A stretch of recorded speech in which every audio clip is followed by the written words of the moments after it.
Bueno, y lo que es un hecho difícil de soslayar es que todo este venezolanazo que se dio en el arranque del año, pues está marcando una ruta que es difícil, no va a ser sencillo, no va a ser sencillo tratar de acomodar todas las fichas en este tablero geopolítico multidimensional, porque Así así como es. dijimos ahorita en el segmento, hay segmentos de índole estrictamente local, hay geopolítica regional, hay geopolítica global, hay economías locales y hay economías globales y Claro. tratar de hacer que todos esos engranes Embone. embonen, ¿verdad?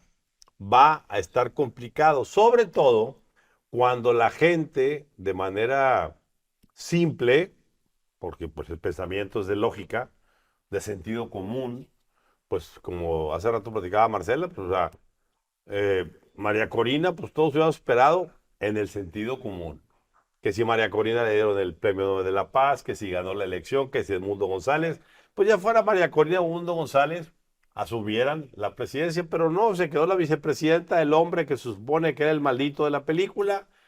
¿Y por qué se quedó? Bueno, porque la malita es la que tiene control del ejército junto con el Diosdado y junto con el hijo de Maduro. Es decir, no es fácil tratar de poner o de establecer un nuevo orden en un país que vivió por décadas desordenado y un país que tiene una infiltración altísima de cubanos, que ahorita es un factor que no hemos tocado, pero que es importantísimo, porque no tenga la menor duda. A ver, alguien por ahí me decía, estamos viviendo otra vez a un Marco Rubio que está repitiendo el efecto Bush, creando toda una sintomatología política para poner su pista de despegue para su candidatura presidencial después de Trump. Y esa candidatura pasa por el hecho de reacomodar a Colombia, digo a Venezuela, a Colombia, a México y por supuesto a Cuba. Nicaragua ya dejamos como pilón, Sí. como No entretenimiento. hay intereses estratégicos en Nicaragua de ese De ese nivel. nivel no hay, no llega. Pero dicho eso, la cuestión va a ser de dónde van a venir estas cuestiones que van a permitir que la gente diga, ¿y por qué se quedó Delcy? ¿Y por qué no fue María Corina? ¿Y por qué no fue Edmundo? ¿Y cuándo van a ser las elecciones? Y lo más importante, este jueguito de Trump de decir, vamos a dirigir nosotros la economía venezolana, por supuesto, por delante del petróleo. Por lo pronto, Trump ya se sentó en la mesa con los principales productores. Básicamente, ahorita dos ya dijeron, vamos, le ponemos lana, que son Exxon y Conoco. ¿Y qué les pasó a ellos? En la época chavista, en 2002, que se hizo el seizing de las activos de ellos, pues se quedaron enterrados más de 30,000 millones de dólares de refinerías, ductos, gasoductos y demás. Se los quitaron y Trump les dice, vénganse conmigo, tú Exxon, tú Conoco, Chevron ya está ahí, Shell quieres entrarle, nos sentamos, ¿sí? Métele 10,000 millones y te vas a poder sacar los 10,000 que le vas a meter más los 15,000 que te quitaron, igual a ti. Y entonces se está haciendo ya una cruzada de empresas petroleras De crudo. para recuperar Sí. las posiciones perdidas. Y eso no va a ser sencillo, No, para nada. para nada. ¿Y cómo vamos a ver eso en el mercado petrolero global? Porque si de repente te está entregando la copa más grande de crudo que hay en el planeta, para que hagas con ella lo que quieras, pues eso significa también un game changer, Marcela. Pues dicen que son entre 30 y 50 millones de barriles lo que Venezuela le va a entregar a Estados Unidos en estos días. Eso es lo que ya declaró Trump. Sí, pues no es nada. Bueno, no es nada, Sí, son pero sí, pero en el 2.800 juego no millones es de nada dólares. para quién, ¿verdad? O sea, en este juego político, geopolítico, ahorita Cualquier cosita, la detención de un buque, el que frenen no sé qué, el que tal, todo cuenta, aunque sean 30, 50 barriles. Pero aquí el punto es, volvemos a lo mismo, es el petróleo. Así como decían antes, ¿is the economy stupid? No, ahora es el petróleo stupid, porque de fondo está todo esto, ¿no? Y mientras tanto en México seguimos enviando petróleo a Cuba. Y esa parte es la que yo creo que la presidenta Claudia Sheinbaum debe entender, porque si el petróleo es la moneda de cambio de este juego geopolítico del nuevo orden, la presidenta no puede salir en las mañaneras a decir todavía, bueno, es que eso se hacía desde hace mucho tiempo. No, es que ahorita el 56% aumentó desde que entró AMLO y Claudia Sheinbaum al envío de petróleo a Cuba. 56% es demasiado. Entonces, que no salgan con las narrativas de, no, hombre, ya se hacía desde antes. No, eso es apoyar y con petróleo, que es la moneda de cambio geopolítica del día de hoy. Eso nos pone en riesgo del nuevo TEMEC, de los aranceles. O sea, ni aranceles, ni cárteles, ni, o sea, todo va a estar fuera de las manos de la presidenta porque ella está apoyando esa narrativa y no solamente la narrativa, la acción. Entonces creo que eso es lo que debe de importar hoy por hoy en México para con Estados Unidos. Alejandro. Se, se posa la sombra de una maldición estadounidense sobre Venezuela, que es una crítica que se le ha hecho al gobierno, que solo lo voy a decir en inglés, y después, they are great getting in, but terrible getting out.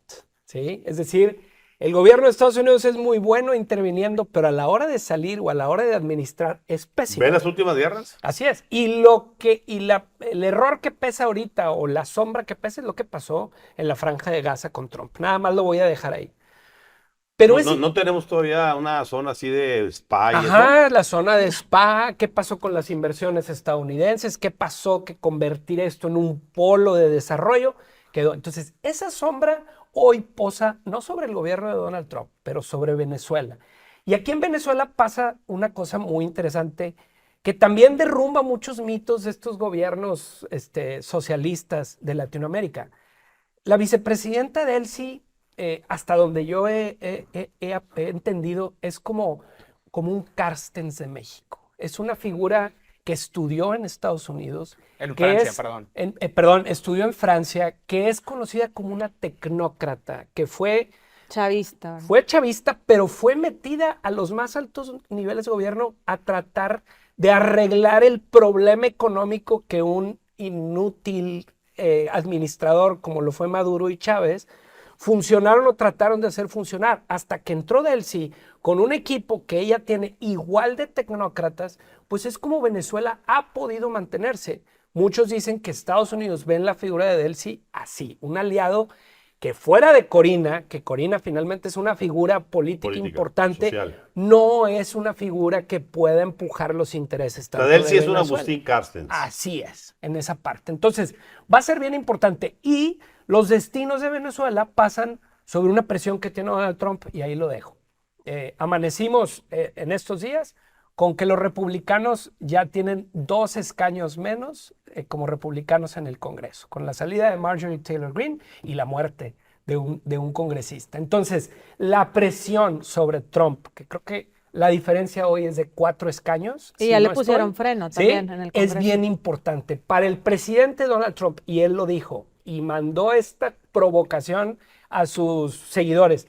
Dijo, si perdemos la casa, el Congreso, van a buscar una excusa to impeach me, para sacarme del gobierno. Entonces, lo que va a suceder es que el presidente Donald Trump tiene en este proyecto Venezuela su principal carta para no solamente quedarse como está, sino para volver a tener el control total del Congreso en Estados Unidos. Y nada más rápidamente, antes de establecer el punto, retomando esto de que ya perdió una votación clave en el Senado el presidente Donald Trump, sí, donde se aprueba la resolución de poderes de guerra que ahora obligan al Poder Ejecutivo a informar al Congreso de cualquier acción militar que se lleve a tomar. Y ojo, eso se aprueba con el voto de 5 senadores del Partido Republicano. Es decir, muchos incluso dentro de la coalición de Donald Trump no están de acuerdo con esta intervención. Y dentro del electorado, pues alrededor del 70% de los estadounidenses están en contra de nuevas incursiones militares en el extranjero. Pero dicho eso, la pregunta relevante dentro del territorio venezolano. ¿Por qué María Corina Machado no está en el poder? Y eso se explica por el reporte que le presentó la CIA al presidente Donald Trump, porque no tiene la capacidad de no solo retomar una relación con el ejército bolivariano de esta gran constelación de generales chavistas que están involucrados, unos en el narcotráfico, otros en la explotación ilegal de oros, otros en la extorsión, y que sobre todo tampoco tiene esa relación con personajes como Diosdado Cabello, como Vladimir Padrino, que no solo son importantes en relación a las Fuerzas Armadas tradicionales, sino a grupos paramilitares como el Ejército de Liberación Nacional, que controla toda la franja en la frontera con Colombia, y en los famosos colectivos, estos grupos paramilitares urbanos, que es el equivalente como si aquí en México el gobierno tuviera una relación con la Unión Tepito, y la Unión Tepito ejerciera una represión abierta contra todos los enemigos del régimen. Es decir, en este cóctel de un Estado fallido, de grupos paramilitares, por supuesto que no hay condiciones para el regreso de Edmundo González ni de María Corina Machado. Por eso las fases que establece Marco Rubio, de decir, primero estabilización, después una recuperación y después una transición. ¿Y qué está haciendo en este momento el gobierno estadounidense para mantener a raya al régimen chavista? Primero, la amenaza militar permanente, de decir, no vamos a descartar en ningún momento que podamos implementar tropas en el terreno, boots on the ground. Y segundo, a lo que se está abocando en este momento la flota de la Armada norteamericana, a perseguir a esta famosa flota fantasma que sigue enviando petróleo a China, a Irán, a través de estas embarcaciones que no están registradas en el sistema marítimo internacional, porque ese sigue siendo el oxígeno financiero de los disidentes de Washington dentro de Venezuela, y por eso es tan importante esa parte. ¿Qué escenario veo yo? Pues yo veo un escenario con Delcy Rodríguez y el aparato, entre comillas, moderado del chavismo ratificado dentro del poder, con Washington ejerciendo una presión permanente en contra de perfiles incómodos como Diosdado Cabello, pero creo que tarde o temprano estos generales duros le van a terminar tomando la medida de Estados Unidos y ahí va a haber un clash muy importante. A ver, hay una parte importante de lo que acabas ahorita de comentar. Y es el hecho de que Trump está diciendo, ¿cuánto me va a quedar? Lo que sea necesario. ¿Y cuánto va a administrar? Yo voy a administrar toda la caja. Así es. O sea, perdón, a ver, esto aquí y en China y en Rusia y donde sea es una intervención. Con una cajera local para que la gente no se aloque. Claro. Y creo que la definición que hizo Alejandro está muy buena, una Agustín Carstens venezolana. Sí, claro. O sea, al final va a ser un gobierno títere, puppet government. Bueno, sí. un gobierno Un controlado. estado clientelar. Controlado, o sea, es decir, sobre todo por lo que ya dijimos, porque ese petróleo tiene que ir a parar a donde tiene que parar y los dineros tienen que ponerse donde tienen que ponerse, punto. Tiene que funcionar Por el eso país. The Economist pone que es el engaño de la doctrina Monroe. Exactamente. Es un engaño, porque al final en el mundo de Trump es los que mandan, somos los fuertes. Sí, Todo lo demás, el punto adiós. es cómo interpretas, Marcela, el término América para los americanos. Recuerda que los americanos le llaman América a sí mismo. Sí, sí, sí. Entonces, América para los americanos, Sí, para sí, sí. nosotros. Para los demás no. Pero yo sí quisiera ahondar un poquito en algo que no le metimos suficiente reflector, y es el hecho de esta cuestión del petróleo mexicano a Cuba.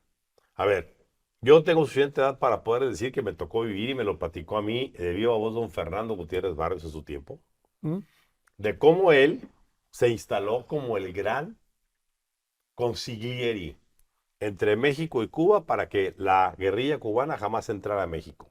¿Por qué? Porque cuando don Fernando, en el sexenio de Miguel Alemán, padre, detiene a Castro y a Che Guevara, él puede haberlos desaparecido. No los desapareció, los liberó y les consiguió con el presidente Miguel Alemán el Granma. Y con ese Granma salieron y hicieron su revolución en Cuba.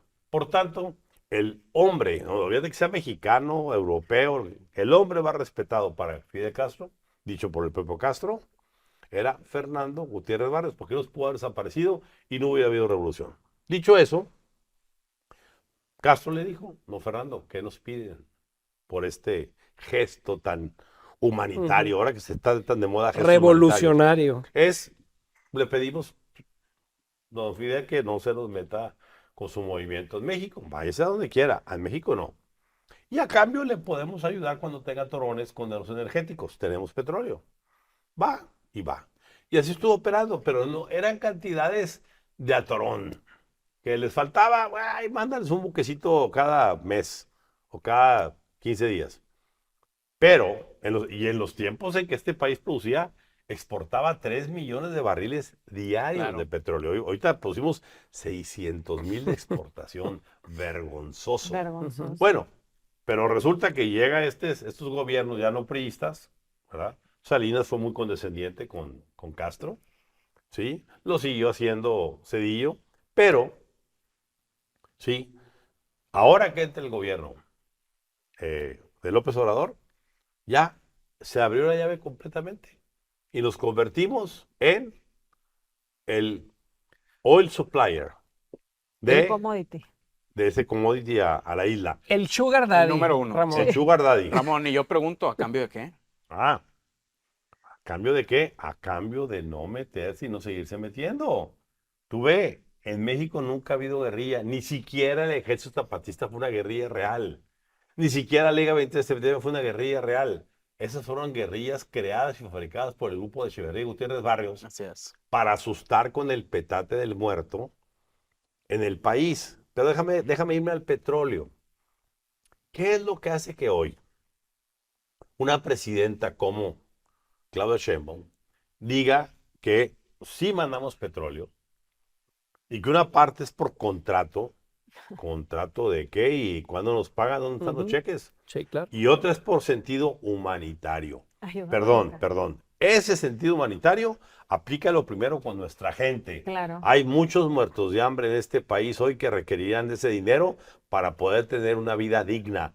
No desprecio que se ayude al pueblo cubano, pero en esa forma, en esas cantidades. ¿Bajo qué criterio? A ver, Claro. hay un bloqueo del país que es tu principal socio comercial y tú escupes en su cara diciendo, yo sí contrato petróleo para vendérselo, entre comillas, vendérselo a Cuba. Sí. Adiós, Es aranceles. regalado, porque te aseguro que ahorita sacamos la cuenta, porque además tan no se tienen las cuentas que la señora en la mañana dijo, sí, ayer hablé a Pemex, después de que sacó el Financial Times, todo el descubrimiento de lo que estábamos enviando, ayer hablé a Pemex y me dijeron que mañana me lo mandan. Ay, por A favor. ver, a ver, a ver, a ver, a ver, a ver. ¿Qué director general de una empresa te va a Sí, sí, decir? sí. No sé qué estoy vendiendo, a quién le estoy vendiendo, y cuando le llama Déjame checarlo. al jefe de ventas, dame 48 Sí, horas no. para cuadrar los números para que me saquen del atolladero. Déjame Por checar. Son Dios. 15,000 ¿Eh? 15,000 barriles diarios los que son registrados, porque Sí, recordemos que se oficiales. produce gasolinas del bienestar, No, que hombre. es esta No enclave olviden privada. algo, no olviden algo. Hijo. Muy, muy importante. Cuando venga la historia completa de esto, vamos a entender por qué compramos Deer Park. Esta famosa refinería tejana que teníamos con Shell, 50-50, que no teníamos por qué comprar. Ya teníamos toda la producción para nosotros, 100%. Shell nos las administraba. Era un asunto de Claro. comprar y vender, y 50 era nuestra. Entramos, la desgraciamos, está perdiendo dinero. ¿Y por qué está perdiendo dinero? Porque se hizo privada, ya no hay quien le meta la lupa, y de ahí salen Lo que tiene que guachicol Claro. fiscal y sale petróleo para Cuba. Me dicen que de cada 10 a 15 buques que salen de guachicol fiscal de ahí, sale uno para Cuba. Y la gasolina aquí más cara que en Cuba. Todavía. Y luego, dicho eso, vamos a empezar a ver que como que en Estados Unidos con mano de obra americana estamos produciendo Sí, la sí, cara. sí, la- sí, sí. Imagínate un Marco Rubio, cubano, que trae con toda la razón Claro. el dolor de haber tenido que salir de su isla con su familia, ver que un país como México le está regalando el petróleo para que se ilumine la isla. No, no, no. Que lo A piensen ver, dos veces. si el señor Maduro echó marcha atrás, si el señor Petro también, ¿de dónde México? ¿Quién? ¿Qué le debemos al señor Díez-Canel? ¿Dónde está el compromiso con quién? ¿Con los mexicanos o con los cubanos? Entonces, van a empezar a salir cada historia de todo esto que Señores, el 2026 nos va a parecer un año bastante cortito porque se va a ir así entre tanto escándalo que va a ser, Rodrigo. Pues Cierre. yo me quedo con el cierre de que cuál va a ser la postura, insisto, otra vez, del gobierno mexicano. Un gobierno mexicano o una presidenta, mejor dicho, que está capturada totalmente por el grupo de Palenque, que no tiene un cuarto de guerra, que no tiene operadores externos, que nadie conoce cómo se mueven las cosas en Washington, que no tiene estos asesores importantes. Y una presidenta sola es una presidenta vulnerable. Y los comentarios recientes de la presidenta, a pesar de la intervención militar de Estados Unidos en Venezuela, a pesar de los mensajes que se le han enviado subrepticiamente, a pesar de todas las advertencias de Washington que se han hecho también en público, como la reciente de H.R. McMaster, este ex asesor de seguridad nacional, este general importantísimo, que no es uno de los psicofantes de la derecha extrema del presidente Trump, sino un personaje muy, muy serio diciendo, yo veo que México es el siguiente objetivo militar. A pesar de todo eso, no cambia la retórica, no cambia el compromiso de México de que no se van a perseguir a los políticos vinculados con el crimen organizado, y eso va a tocar fibras muy sensibles este año. Conclusión. Conclusión. Métanse a las redes del State Department, del Departamento de Estado y de POTUS. Y ahí viene, digo, se están haciendo un marketing de America's Back y don't play games. No jueguen juegos a los países populistas. Entonces, creo que ese es un mensaje directo para la presidenta Claudia. Y si no lo quiere escuchar, presidente, nos van a llevar no solo con los aranceles, con todo lo demás. Alejandro. No, queda bien claro que en este juego geopolítico no solamente el gobierno de México no trae fichas, sino que mientras se está jugando un ajedrez muy sofisticado, nosotros estamos con las damas chinas jugando otro juego totalmente distinto, Nacional. donde el juego tiene que estar acá. El juego, concluyo con esto, es muy claro. Salvar a la familia López Obrador y López Beltrán. Todo lo que en Palacio Nacional hoy se está haciendo es para proteger a papá y a sus juniors, para que no los toquen, para que no corran la misma suerte que Nicolás Maduro. Veremos si Claudia tiene los arrestos para poder romper con ese pasado o se va junto con él y tendremos que buscar a nuestra Delcy o a nuestra Corina mexicana.